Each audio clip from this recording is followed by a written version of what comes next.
Then they went on to the sort of jail that Julian would be held in and the conditions in the jail. The prosecution implied that it was like a holiday in Florida, and of course the defence outlined what it actually was like.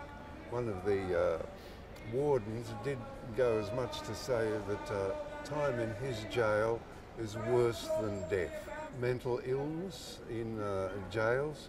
The prosecution read from a handbook which said that everybody should get treatment and it should be nice and the doctors should come every month. But the actual statistics were given by the defence that the treatment of prisoners is parlous. They just don't get any treatment at all, and that's particularly under SAMS in ADX facilities, and that's where Julian would be held, in an ADX supermax. I'm very worried about Julian's health.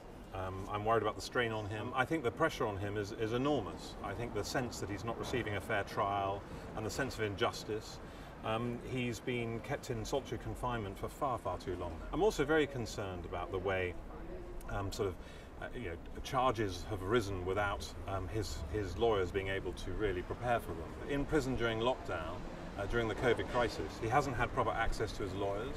He hasn't got proper access to a telephone. And of course that goes back to the way a Spanish contractor was actually spying on him and his lawyers in the Ecuadorian embassy. So there seem to me to be so many irregularities with the way these things are conducted that you do have to wonder whether there's one rule for Julian and people who challenge governments to the extent he has, and another rule for ourselves. And I think that's a fundamental flaw in the way we all believe our justice system should be run.